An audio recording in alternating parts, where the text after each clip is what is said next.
So, hello everyone, and welcome to today's UCL Connect event, How to Support Neurodistinct Children Through Their Education. My name is Lisa Yasamides, and I work in the Alumni Relations team at UCL. It's wonderful to see so many of you on the call. We've had over 800 people register, and we've got quite a number of those joining in today. And I think this is a real reflection of the interest in this topic, and we have high hopes it's going to be a really engaging discussion. So next slide, please. For those of you who are new to this event series, UCL Connect is aimed at improving the professional and personal development skills and expertise of alumni and students across the global UCL community. So whatever stage of life you're in, the Connect series should have something for everybody. And then on the screen, you'll see some examples of previous sessions that we've run, and there's a URL there on the right-hand side if you'd like to catch up on some of those. I'll also share that link in the chat once we get going. And you can see there's a mix of virtual and in-person events as well, and they usually run around once a month during term time. So next slide, please. Yeah, just before we begin, I wanted to let everyone know that this event is being recorded, and there will be an opportunity to ask some questions to the panel at the end. You can do this by writing your questions in the Q&A section, which will be at the bottom of your screen. You might need to click more to find it. And then if you click your questions in, put your questions in there, and then we will, when we come to the questions at the end, we'll kind of go through whichever ones have been upvoted. So please do use the upvote function, add that thumbs up to the questions that you most want to hear answered, and that's how we'll prioritize which ones we answer first. If you would like to bring up live captions, very important, and these need to be individually turned on. To use the feature, you'll see a button that has 3 dots and the word more at the bottom of your screen. If you click that and then the word captions, followed by the option that says show captions, that feature will be enabled for you. Next slide, please. So today's session, we're going to be beginning with a panel discussion from our wonderful speakers, and then we're going to finish up with some time for questions from the audience. And that wraps up from me. I'm really delighted to hand over to Dr. Brian Irvine and our wonderful panel. Thank you so much. Hello, hello, hello, hello. I'm so glad that so many of you have taken some time to come and join us this afternoon. Without further ado, I want to introduce our panel. Francis, can I pick on you first to introduce yourself? Yeah, thank you. My name is Francis Akinde. I am a SEND and inclusion consultant. I used to be a local authority inspector and advisor and a head teacher of a special school for autistic learners. So I've worked in special education for a very long time. I have 5 boys myself who I would say are very distinct. And yeah, I'm also neurodivergent myself. So yeah. Thank you. All round. Hannah, moving around the circle. Just working out how to unmute myself. Sorry, everybody. Hi, I'm Hannah. I did an MSc at UCL in 2019 in child and adolescent mental health. My 15 years of experience has been in primary education in mainstream, both in the state and independent sectors. And I'm coming up to my 5th year as SENCO. My key interests, and I'll talk more about them later, are around the executive functions, the neurodivergence and awareness in schools, reading and its impact, and really working in partnership with families of pupils with SEN, and really to sort of advocate as a teacher and a SENCO, because I feel like we need to highlight the work that we do as well. So I'm delighted to be part of this panel, and thank you. It is a lovely panel, and we need to now extend our apologies. Nidhi, who was going to join us, unfortunately can't. So we send all our best to you. Lastly, I'm Brian. I'm chairing today, and I work at the Centre for Research in Autism and Education here inside the Institute of Education at UCL. I research mentoring in higher education, the progression from 16 to 26 education into potentially the workplace. I've also do stuff on the superior perceptual capacity in autism, which is basically autistic people hear more, see more, feel more, sense more.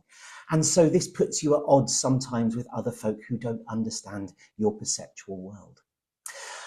We're going to have a whole lovely list of questions that we have here. Now, when Francis, Hannah, Nidhi and myself met, we had so much fun. It was lovely, just bouncing ideas, just seeing Frances giggling at that. It was just a lovely, lovely time. So we're going to recreate some of this for you by bouncing some ideas around, about talking about the things that matter to us and the people that we love in our lives, to make sure that neurodistinct education or neurodivergent education or neurodiverse education all happens perhaps a little bit better. But first of all, we're going to start with a question that Hannah threw out. Hannah threw out, what does the term inclusion mean to you? How do you define it, and how do you see inclusion developing further? Hannah, we're going to start with you, and then we're going to all talk about this concept of inclusion. Thank you, Brian. Yeah, I chose this because there is quite rightly more of a focus on inclusive education and also, well, in school, but also in the workplace as well, which has been really good to see. For me, inclusion it's quite an abstract concept, but really I think it comes down to that genuine sense of belonging within a community, wherever you are, feeling heard and valued, and recognized for your strengths, for your interests, your all of your individual differences, all the wonderful things that you come with in school, your learning styles. We know now that children they take in information in so many different ways, but it's how they are responded to within that community and that feeling of safety. They walk into school feeling heard and listened to. And so yes, it's that sense of belonging, that place of safety. It's inclusion. I don't think it's perfect. I think it is evolving, and I think that's why we're having this conversation now. And I think schools and teachers are really actively working to improve what inclusion looks like. And it does come from identifying and valuing each child in school. Thank you, Hannah. We have these big ideas of belonging, of the you-ness, that the themness of the students, how they sort of make themselves, and a big overarching idea of safety. With these ideas of belonging and safety and in the person themselves, Frances, can I get you to talk a little bit about inclusion? Yeah, I think inclusion, it's always been one of my favorite words, but I think it's become one of these buzzwords now, along with belonging and, other things that we're hearing a lot about, but we don't necessarily see that in practice. And I think there's no kind of definition of inclusion and what that needs to look like from the DfE. So everybody's kind of finding their way. But I think it's really difficult because I see some schools that are really inclusive, everybody's getting what they need, and they don't have much money to do that. But at the heart of it is that they care and they build those relationships with people and with individuals so that they know, that they understand a child's individual needs. But then I go to other schools where they have got a much better budget, but they don't use it in the way that would, make that child feel like they mattered. So it's really difficult when we're trying to define what that looks like, but it's a feeling. How does that child feel as an individual? How do they know that they matter to that school and that they're going to have their needs met? And I think with our whole education system, we're very, deficit based and very labeled based, because that's the way that schools get the funding. And I wish we could just make people feel like, I just did that. I always say that they could just breathe. We were talking about trees and nature, just being able to breathe and feel comfortable in their schools and their environments and just be themselves. So yeah, that's what inclusion means to me, being able to be yourself and being able to feel like you matter. Frances, I deeply resonate with these things you're saying. There is something about the word inclusion that sometimes becomes corporate slop. It's just another thing that's pushed upon teachers. You need to be inclusive, rather than talking about the real relationships, the real feeling of belonging. It's not belonging as a corporate identity, it's belonging as the feeling in all of us. And how do we, through our communities of care, create something when at the same time we've got pressures that are above us as teachers and educators to respond and say, look, we've got to fit in these boxes and get everything ticked off so we can get funding. How do we still care and get funding? That's the big question. It sits with me every day. Yeah. I love this way that we're talking about compassion to start with. And I think that's going to be one of these themes that goes through the stuff that we talk about. I'm going to talk a little bit now about what is potentially being lost. And it comes back to this corporatization of words, this sort of mill that we get. We sometimes talk about neurodiverse educations in school, neurodivergent education in school. What is being lost about this move towards neurodiversity as a paradigm, rather than talking about autism or talking about ADHD or talking about dyslexia or talking about synesthesia or dyspraxia, talking about the individuals? Are we losing something by talking about a group, as well as maybe gaining some sort of solidarity? So what are we losing and what are we gaining about talking about neurodiversity versus neurodistinctness? Francis, can I start with you with that one? Yeah, I was going to say that's such a brilliant question. And I think for me, we're always trying to categorize people and find where we can fit. And I think this is the thing, there's lots of arguments between people in the neurodivergent world, when we talk about neurodiversity, who should be included and who shouldn't. So when we're thinking about neurodiversity, it started off, thinking about autism, and then it was widened up to look at other conditions. And then there's debate with people whether that should include mental health conditions and, what that should look like. And then it's kind of like people from racially marginalized groups like me feel like, okay, we don't necessarily belong within that neurodivergent argument because it's very much set up on like it feels like a white middle class, Western paradigm. So where do we fit within that? So it's really difficult when we're trying to put people into these categories and say, well, you're all neurodivergent. Even the word divergence causes a lot of argument because, it's different from the normal. What is norm? What is normal? What if actually people that are classed as neurodivergent are actually the normal ones, It is, it's just... you go back to something very profound, which is about how we are rooted in how we see the world, we define as normality, when actually the shared normality is just something entirely different and doesn't fit in little corporate boxes or Western ideals. Exactly. And this categorization and identity and how it interplays with each other. Exactly. So I'll give you an example, sorry, really quickly. So, I was talking to someone about this morning. I don't lie. That should be normal. My integrity is really important to me. That should be normal. Why does that make me autistic? It just makes me normal. Francis, I'm so glad you're part of this conversation. It is lovely. I'm going to move us around. Hannah, we're going to bring back to this interplay between neurodiversity, neurodivergence, and the neurodistinctness. Yeah, there's quite a lot of overlap and I guess confusion. The terminology just keeps on changing, and keeping on top of that it can be quite challenging. And it's how we defined it as somebody who works in education, somebody who is neurodivergent themselves. I'm going to sort of bring it back to the question that we were talking about before, which is that sense of belonging and inclusion. And being comfortable in yourself, and being able to sort of advocate for your own needs. It doesn't matter if you have a label or not. And ultimately that is what inclusion is, isn't it? And in an ideal world, I guess it would be, we didn't even have to think about inclusion. It would just be there. And everyone would feel good about themselves.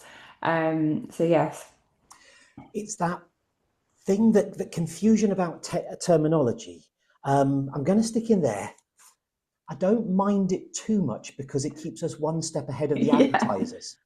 Yeah. As soon as neurodivergent friendly pants or whatever, I'm just thinking, somebody's trying to sell stuff to me with another category. And if we keep changing the category, it's a form of resistance. That resistance comes back to advocacy. The only way we can advocate for ourselves, that we can teach our children to advocate for themselves, is to teach them to rebel first. They don't go along with everything else. And maybe that's why this sort of stands at odds with our education, where rebellion is not encouraged. That actually being, the nice little boy that would sit there and do my work was, gold star. But as soon as I would start wandering around and correcting other kids' works, apparently I was a monster to teach. It's these kind of things. How do we rebel in kind, compassionate ways? How do we find belonging via rebellion as well? Francis, do you want to come back on that whole idea of rebellion? You do, don't you? Oh, I know, it's my favorite. I put myself on mute because, like you said, I spend a lot of my time in the background just laughing to myself, or just going, yeah. So I tend to put myself on mute so I'm not like interrupting. But exactly what you said, I didn't realize it was part of neurodivergence because I've always seen it as good trouble. If something's not going right or, there's an injustice, well, it's up to me, I'm doing that quizzical look because it's like, that just makes sense. You've got to cause some good trouble. And, I really adopted that in full force in 2022 after the death of Senator John Lewis. And I was like, good trouble, that's my motto. I'm not being bad, I'm causing good trouble. And that's the way you change the world. So I think it's really important to say that. And now I've gone off on that one, which is a typical thing as well. So I can't remember what you actually asked me. No, I'm going to go off that. I'm going to recommend maybe most teachers get a good trouble tattoo. Yeah, just make sure it's part of your embodied practice. That actually, as teachers, we might be having to rebel a little bit and actually making sure. I talk an awful lot about mentoring. I think the mentoring space for causing good trouble is one of the lovely places to be, where we create change in the institutions of our educational establishments by mentoring young next generation teachers, and actually sometimes mentoring the old teachers into ways of, good trouble. I think good trouble, we're going to walk away with that as our thought. Hannah, would you like something to say about good trouble before we move on? I like the term good trouble because if something stands out to you, then you've got to learn about it, haven't you? You've got to adapt. But I was just going to say, from sort of an education standpoint, and what school is. School is a place of education. It's a place to go and meet people, socialize, be the best version of yourself. And if we're getting inclusion right and we're looking at neurodivergent students, then this creates a happier, safer learning environment, which ultimately leads to better learning outcomes. And so it kind of comes full circle, doesn't it? You're not going to learn if you don't feel like you're listened to. You're not going to learn if you don't want to come into school that day and you're forced in because it's the worst thing in the world. That for me is what I'm trying to work hard to get right, so children feel that they can work hard and achieve their academic goals as well. Happiness should be part of that school diet. It shouldn't be everything that you eat, just eating happy all the time. It's the junk food of emotions in some ways. There should be that real happiness, but also have real sadness. And actually have that held by your school. And if you have times of real excitement, have that held by your school. If you have times of, existential ennui, hold that in your school. That's what RE and philosophy classes are for. There are these different ways of holding the whole emotional palette of school. The one thing that shouldn't be there is fear for fear's sake. The school has no place for fear. Going to move on to our next question now that was posed by Francis when we got together to do this. Francis, you asked, how can we better support neurodivergent students in mainstream settings without relying on a one-size-fits-all approach?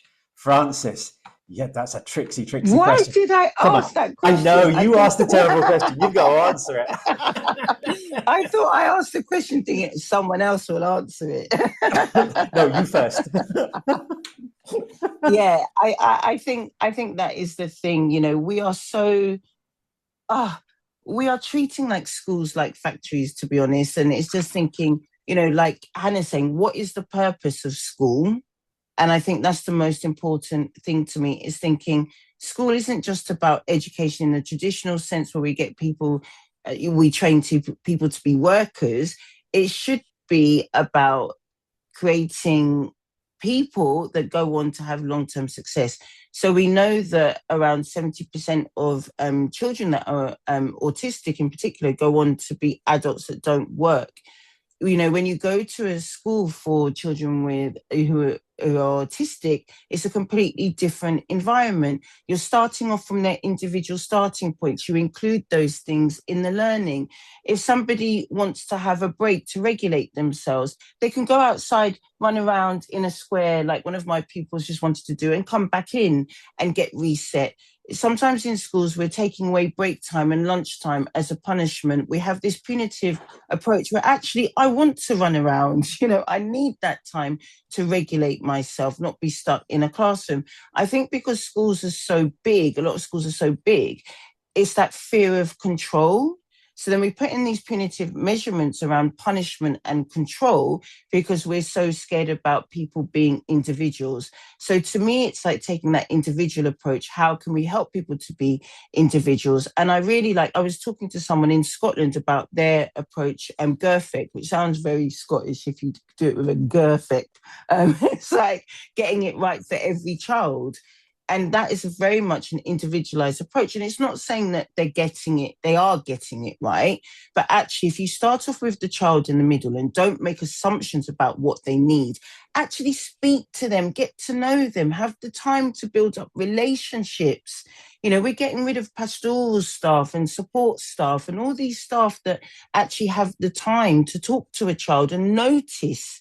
One of the biggest things, noticing when somebody doesn't look okay, so that individual approach is so important. The one thing that there's two things I really like about the white paper and the SEND reforms that are coming in. Only two things.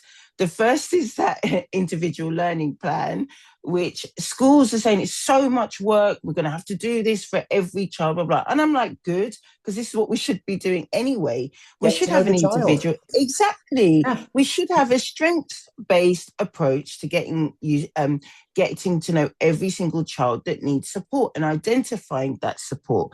We should have those assessments in place so that we don't have to go through all these gatekeeping and hoops to get a diagnosis, because we don't need a diagnosis under the Equality Act. So why is it that we put people through all these hoops to say you need to get a diagnosis? And the second thing is around executive functioning, that massive recognition now of executive functioning.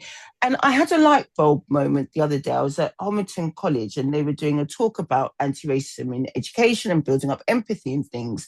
And they were talking about social emotional aspects of learning and how we went away from this. Like, we used to have SEAL and we used to have all this literacy around it. And then we just quietly got rid of it. And it was brilliant.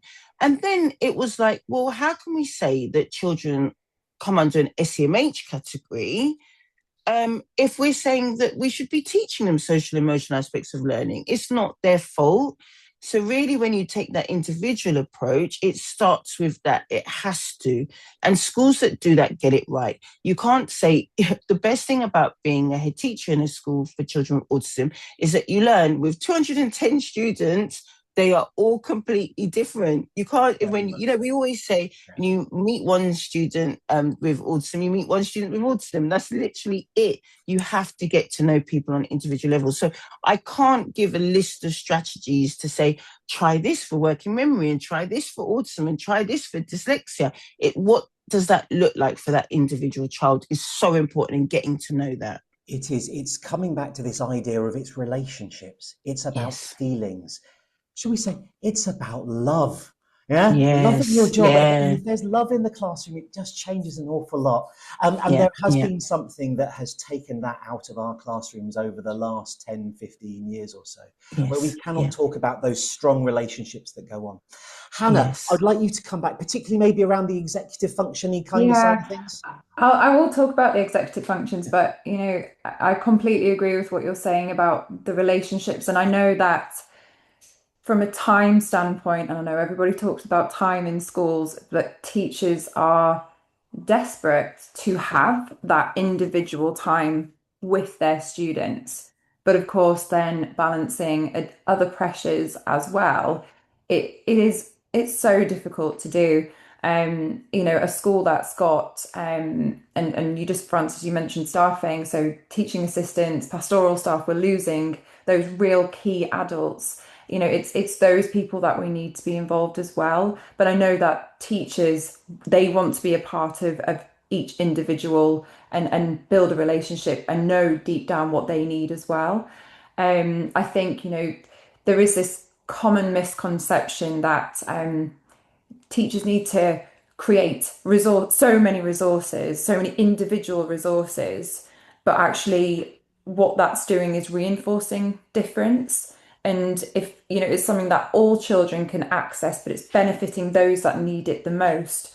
And that does come under, you know, the quality first teaching strategies. You know, having well-resourced, organized classrooms, offering choice, small, manageable adjustments, not major. We want children to feel like they're fitting in, not to sort of put them in a corner or give them something completely different, or, you know, it should be for all. But that, of course, doesn't take away from the one-to-one time that some children genuinely do need to have. You know, they need to have time out with an adult. They need to go through, you know, thinking about the executive functions. It's to go into more detail about that. And like I said, I will talk about executive functions a little bit more, but I am delighted that that has been highlighted in the reform paper. And I think, like you, it's one of the only things that I am quite pleased about. IEPs, I'm not so sure about, but I have one thing that I'm quite glad about, which is they don't name it, but the whole idea of universal design for learning sometimes comes through. This whole idea where we actually have multiple ways of doing things. There has been something regressive, particularly in secondary school education, saying there's only one way to teach and only one way to get through Ofsted and only one way to present a lesson. That actually, by doing things in multiple ways, we let multiple learners all access the joyous curriculum that we can actually put forth. And then once we've got multiple ways, it then allows everyone to pick and choose the things that work for them. There is something about self-determination in that having multiple ways of teaching, multiple ways of expressing knowledge, multiple ways of responding to that knowledge, multiple ways of just having fun with it, that then you can have children in all their glorious diversity finding a place that they belong. Wrapping up on that, that was a beast of a question, Francis. It really was. Yeah, one size fits all doesn't fit anyone. I'm going to go to Hannah. Hannah, you posited this question, and we are coming back to executive functions. How does our knowledge, our understanding of executive functioning and functions play a role in our inclusive practice? Yeah, I think executive functions is something that are being increasingly spoken about, and I think it's really encouraging that it's been mentioned in the SEN white paper. I mean, for those who don't know, just quickly, it's essentially it's the brain's management system and controlling all these different key skills, things like emotional regulation, response inhibition, working memory. I think there's 11 or 12, I can't quite remember. But I was really lucky when I did my master's at UCL to actually learn about them and have them shared with us. And I attended some brilliant training with a lady called Victoria Bagnall.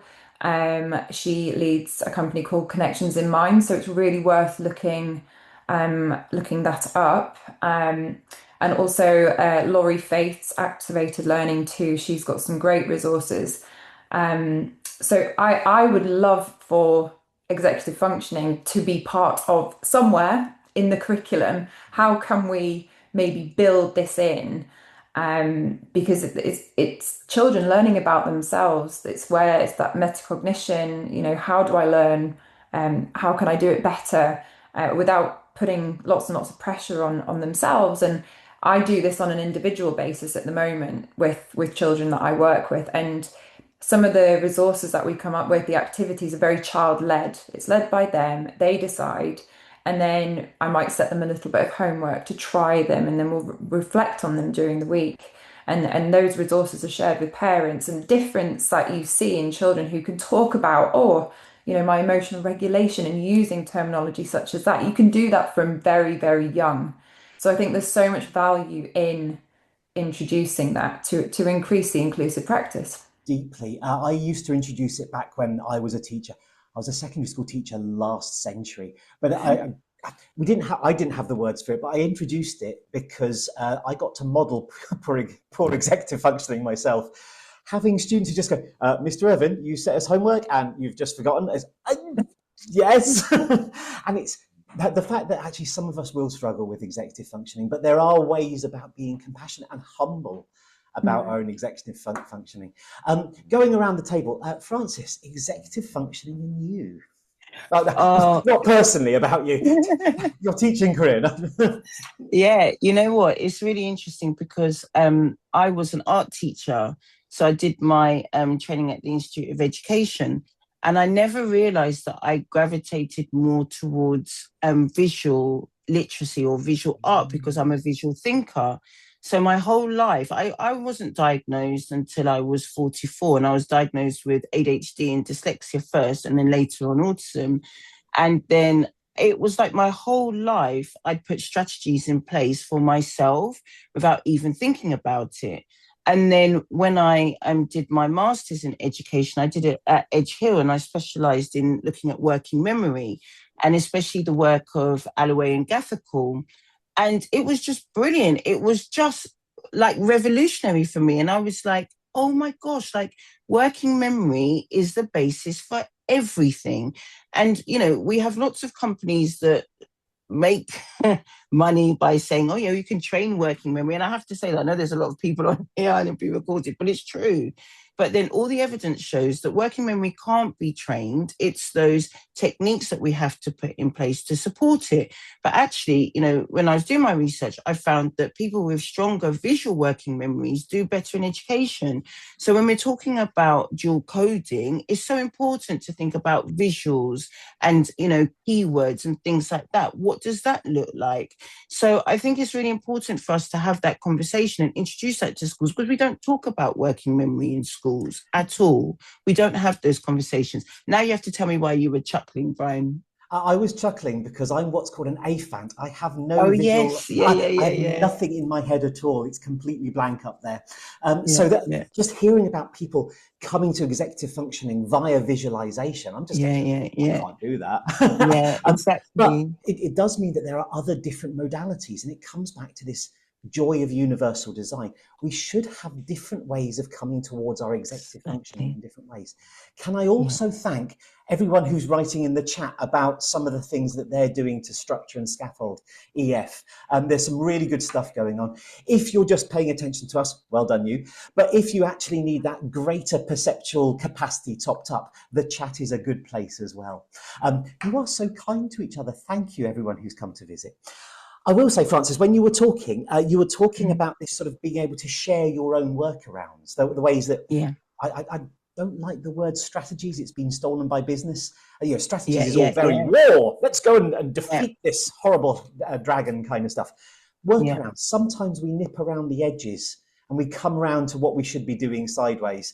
And actually having the mentors in our life, those people that we respect, having those teachers who can unmask in the classroom and share their own experiences with us, I think is deeply important. Hannah, brilliant question. Really brilliant question. I will come round to you again, Hannah, to start the next one. I'm going to ask, I'm going to skip some of the questions, otherwise we might run out of time. But I'm going to go to one of Needy's questions, which was, at what point did you start understanding and advocating for your own needs, and what helped you get there? Where's the wisdom in the next needs? So for this one, I think it is about self-awareness, and it is, you know, recognizing your own needs and what you want. And I think children who I have worked with, those who I feel have gone off stronger into their secondary school, or they've gone off to do something different, it comes from the social skills. So having somebody support you from the early years with your social skills, and making sure that you're finding your thing and you're finding your group. I think that is a really good way to, you know, build confidence, forming positive relationships, the self-expression side. And when you move on, it helps with, you know, moving between primary and secondary school, reduces the anxiety in new environments, and you know, the school collaboration with the social skills, I think, is a really positive move forward. Can I take that social skills one step forward? And this was because I used to be an RE and philosophy teacher. To ascribe the word skills to what we do socially is quite functional. I prefer social understanding. And I spent 12 years working with autistic university students. It's not about the skills and about how to greet and do stuff. It's about having time just to sit there with somebody with a little bit of wisdom to bounce off of, or even someone like myself who just pretends to be wise. And having that little bouncing off conversations about how do we understand what's just happened in the playground? How do we understand that experience that sat with us for the last year and a half? How do we understand the awkward handshake when I came in through the door this morning? How do we come to terms with this? Rather than internalizing it all, saying, oh, it was all my fault because I didn't have the skills, how do we develop understanding that the neurotypicals aren't all that either? Francis, come in with that one. I was dying to come back on this because I think as teachers and Senkos, we're traditionally taught that a child needs a social skills intervention. And actually, I've learned the hard way that it's not about that. It's about that understanding of why. And we don't have the patience to answer those why questions. And again, my experience as a head teacher, that constant why. You're like, you can't just say because I said so. You can't say to an autistic learner because I said so. So it's that understanding of this is why this might come across this way to somebody. This is why we don't do this, you know, to somebody. This is why we have to ask somebody, blah, blah, blah, blah. That explanation is so important. And so that's what I'd say in terms of that social understanding. I think a lot of schools get it wrong where they think a social skills group is to teach a child with autism how to survive in a neurotypical world. Like, I can't put it any other way than that. But actually, those social skills groups should be for neurotypical children to teach them that understanding of how different people present and what that might look like. So I had a beautiful moment a few months ago at a train station where somebody had come along, had missed the train, and they were completely dysregulated at the station. You know, they had a station assistant, and I was like, oh my gosh, this definitely wasn't in, you know, in certain areas, they're very rare. He went up to them and said, what's the matter? How can I help you? In a really calm way. And I actually wrote to National Rail, whoever it was, to say this was a beautiful moment because they stayed with them in that regulation. They talked them through what that looks like in terms of when the next train was coming along. And it made me really emotional because we just don't have the patience a lot of the time. And we expect people to just get on with things when we can't. We can't.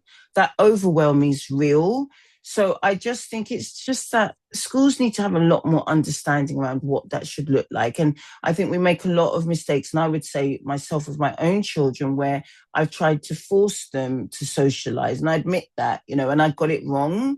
And actually I should have just let them be themselves, you know, so yeah. Social understanding. And actually, coming back, you said that why thing that you get. That is the heart of education. It's what Socrates used to do. It's how we find out about the world. It's that fundamental part of what we are as teachers. Before we go to the Q&As, just quick shout out for those people who are sort of liking and loving the fact that we should maybe teach the predominant neurotype a little bit more about neurodiversity as well.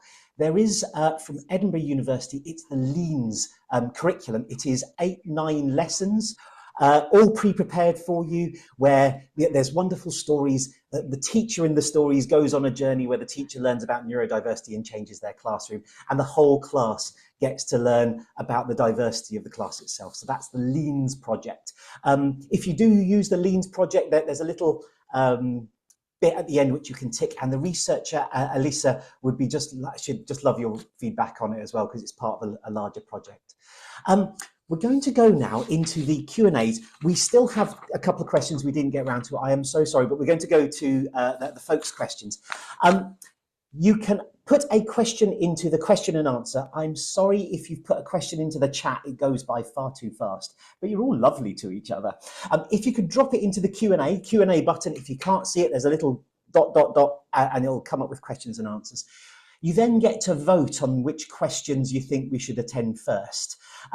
So we're going to go to Alice's question.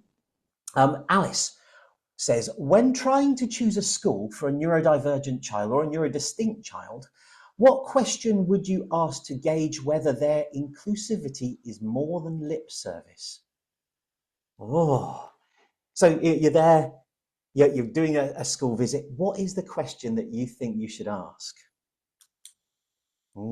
I was going to say it's not asking, it's seeing, really, to be honest, because it's a really difficult question because I work in education, so I have to be mindful about what I say. Ask me anything. I'm awesome.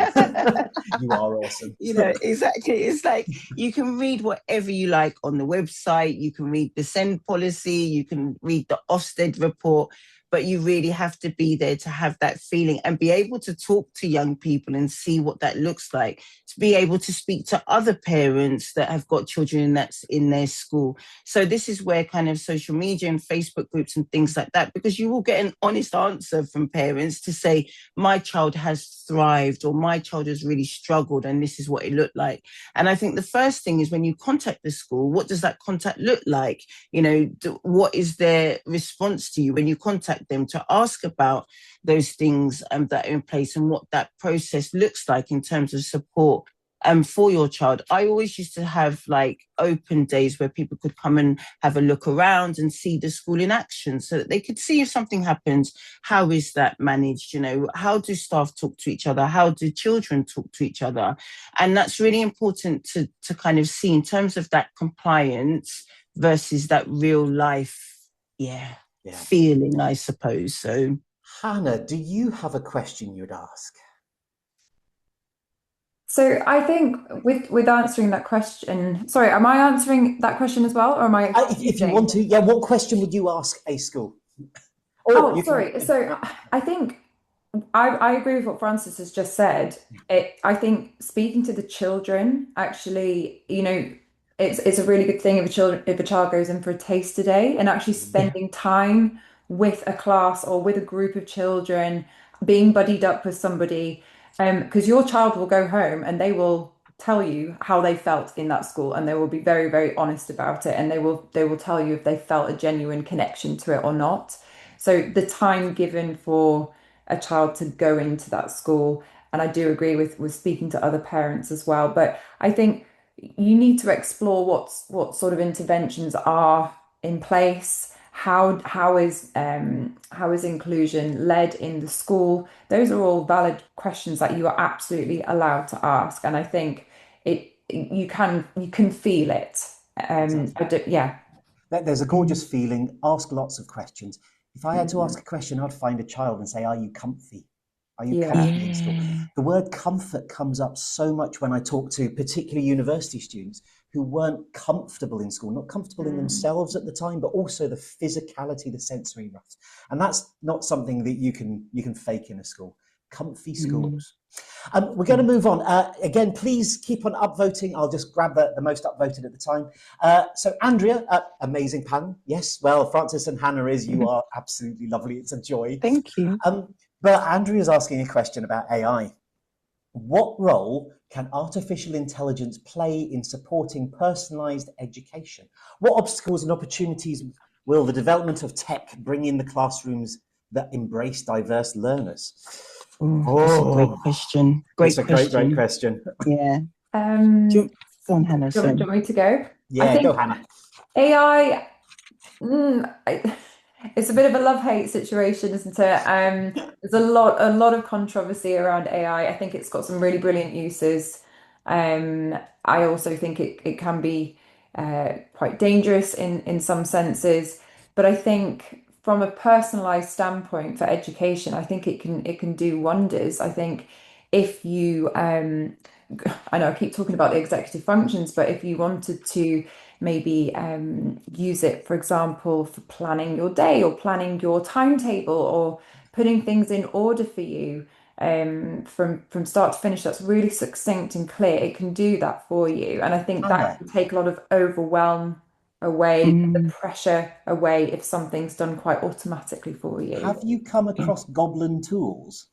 Goblin.tools. Little app, AI powered. It's a to-do app, and you put in the one thing you have to do. I need to prepare for a seminar with some lovely folk. And then you press how spicy your brain is feeling at a particular point. And then you press go. And then it gives you all the subtasks you need to do to get to the main task. Oh, wow. That's good. And then you get the joy of ticking it off as you go. So yes, I do recommend it as a tool. I think just there is this kind of traditional way that we want children to be able to show their outcomes. You know, it needs to be written, it needs to be typed, it has to be very, very clear in paragraphs.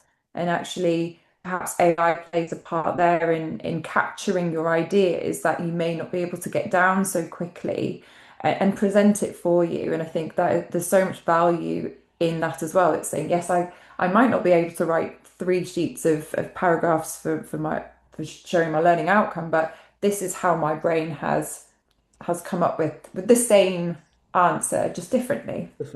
And it allows neurodivergent folk to basically info dump into a large language model and then say, can I have some bullet points because my teacher is awfully limited? Yeah. You don't say that to your teacher. It's so true. Yeah.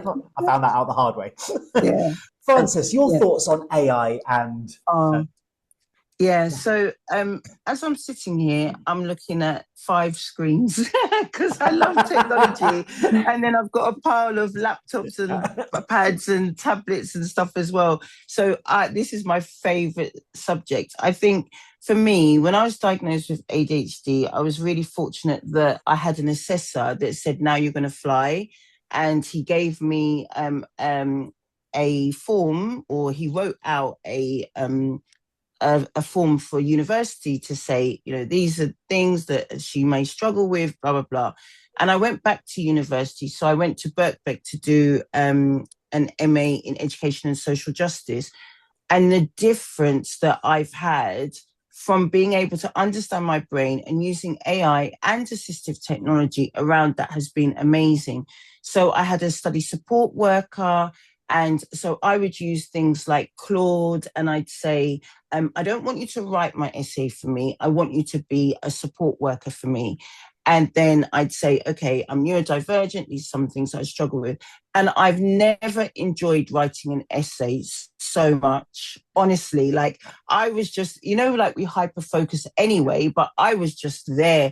And it was like, do you need to take a break now because you might not remember? Go and get some lunch. It's getting late. Do you want to take a break? What do you think this word means? How do you think it could frame it? And then coming back to me and saying, remember, I'm not writing this for you. Let's reframe this. And I was having all these eureka moments. That is the amazing thing about AI, when you're using it that way to really help you with your understanding and your learning. I can say to it, I think somebody might have taken this the wrong way, blah, blah, blah, and it will help me through that without me having to rely on a human who are biased anyway in terms of their own thinking. But then the other side of it is that I used to get support through Access to Work, and it was just helped me with that overwhelm so I could just get on with like doing my consultancy work. And then literally in March, they took it all away, completely stopped it. And it nearly broke me because it was like that understanding that you still need a human. You can't just give somebody, all this technology and say, just get on with it and expect them to do that. So I think this is the other side of it, where it's a remarkable tool for helping us, but at the same time, we still need that human contact. We still need that human interaction, and it shouldn't replace it. But at the same time, I've been to schools where children have been left alone with AI, and they've managed to train AI to be someone significant in their lives, to the point where they're disassociating with people in their lives because the AI machine is a better alternative for them. So we've got these extremes of how AI is being used, but actually we're so afraid to teach children properly how to use AI. Every school has a subscription to Google or Microsoft, but we're not actually sitting down with children and saying, this is how you can use it to help you, but it's not there to replace a human, it's there to support you. So I think it's really important that we do more in education to kind of get that balance. And it takes me back to the 90s when I trained and the internet was happening. And we didn't have teachers that knew the new technology inside and out to be able to have healthy relationships that they could then model. Yes. For the next generation coming through. There is something deep about that, using AI to support and scaffold ourselves. But we do so because we know which questions to ask. Yes. And that's, when I think of my time in primary schools, they might not be able to formulate the questions. And this leads me to I will say, caveat this, I use AI all the time. It's the best thing for a half-remembered thought from something that you can't quite put together. And it goes, did you mean The Sound of Music? Oh, yeah, I did. It was, more I'm thinking about this, though, is that there are some assumptions in a basic AI about ableist practice, about yes. colonial ideas. Yes. It is itself a normative machine. It's the average of the human internet. And unfortunately, the average of the human internet is still just the average. To such an extent, apparently there's a little bit in ChatGPT's guide rails at the moment to stop it talking about goblins. Being somebody who's already talked about goblins already, I'm not real. But because it has this normative function, if you are neurodivergent and you are struggling with the normalcy that's out there and you don't feel like challenging it, it can be a safe haven, something to translate the thoughts that are all over the place to something maybe somebody might else understand. The alternative to that is, though, that it makes your voice invisible, that actually the majority voices are already out there and are within our AIs. We need more neurodivergent voices in our AIs so that we get neurodivergent answers. Yes, so, absolutely. But basically, folk, if you're neurodivergent and just argue with your AI, beat it and bludgeon it into submission. Yes, yeah, all the time. I have arguments with my AI all the time when I'm like, why have you said that? And it's like, I'm sorry, I didn't mean to do that, Francis. And I'm like, thank you. Can you do better for next time? I will try. Like, if you are sort of resisting the AI creep that happens, because we shouldn't use it for everything. If there are some meetings where it's happening which shouldn't have an AI bot in, do meet right at the beginning to talk nothing exclusively about dinosaurs for 5 minutes before going on to everything else. It really winds up the AI. It's brilliant. Going on to the next question, we have probably time for one more to squeak in, which are, what are our recommendations for a neurodivergent child going from a small community school to a larger secondary school? So that's that 11-12 transfer, happens to lots. It's also statistically, it's one of the hardest moments in schooling. Hannah, would you like to have your thoughts on that? Yeah, that's a good question. I think going from a small community school, which is probably, very small class sizes, different type of nurture, going into a big secondary school, that can be a huge transition and really quite scary. My advice would be there should be some good transition materials ready for that child. So if there is an IEP or if there is a document that is measuring how that child is doing, that should be communicated with the secondary school well in advance, not just in September when they start. It should be an ongoing communication between SENCOs, between their new teachers, between a new form teacher, and there should be plenty of opportunities for that child to go in and visit and spend time there as well. I can imagine it's a really difficult and challenging time, but I think if there is materials that can be put in place in advance of that child starting, then that would make things much, much, much smoother. Very much so, Hannah.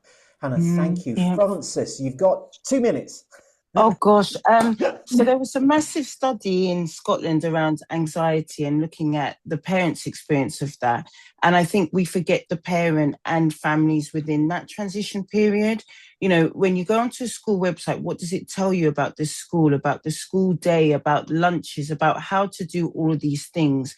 That really helps with that transition information, so you can talk to your child about that. Starting it really early as well, offering extra transition days is so important as well.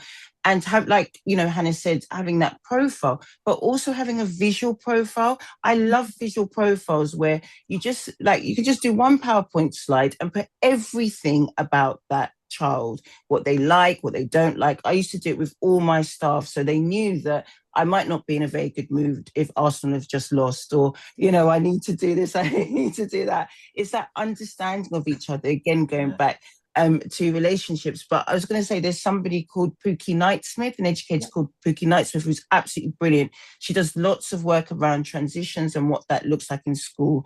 But I would say, look at the website, see what information is there. Also, we have this misconception, because if it's a large school, they won't have that nurturing feel. But actually, lots of schools break themselves down into communities, and they have a community lead, they have a pastoral lead, and it's looking at whether that, what that looks like, which is really important as well. So to end with, I'm going to give my recommendation for the child themselves. Your school is not your whole life. There can be far more interesting things to do when you come home. Tinker with the 3D printer, sit around and play computer games, particularly with little siblings. Make sure your life is enriched and not limited by school. Rebel against the school and be something more, because it's not going to be perfect. If you're lucky, it'll be good. At that point, we're going to start wrapping up. I want to thank Frances. Frances, you are an absolute star. You're a fountain of joy and wisdom. Hannah, thank you ever so much. You bring clarity and thought to this discussion. It's been great. I also want to thank Lisa and Tim in the background, who have been doing things to get stuff sorted. And I want to thank UCL Connect for being the lovely institution that they are. And thank you to all of you who came to visit. I don't know if you know that when you press the applause and hearts, it flitters through my screen, and I've just been sitting. It's lovely. It has. The chat, I've now clocked up over 100. You've broken the counter with the lovely things that you've been saying to support each other. This is a community of educators and learners making the world a better place. Thank you all. Lisa, over to you. Oh, thank you, Brian. Thank you, Frances. Thank you, Hannah. Yeah, I agree. It was just so lovely to see all those reactions from everyone at the end, and the chat. I've loved the chat, and seeing this, the supportive kind of tone of this whole event. It's just been a joy. And I just, before people head off, as I'm sure they will need to get lunch or back to work, or whatever it might be that they need to do, if you wouldn't mind please taking just a few minutes to share it, to complete. It's a very, very short feedback form, and we use all of that information to help us work out what we can, how we can improve it, and what works really well. A couple of people asked in the chat if there'll be a recording. There will be, and I will share that by email. It will probably be next week after the bank holiday weekend. So do keep an eye out for your emails. And other than that, yeah, just a huge thank you to our chair, our wonderful speakers, and to all of you for joining. And I hope to see you at another event very soon. Thank you so much. Thank you. Thank you.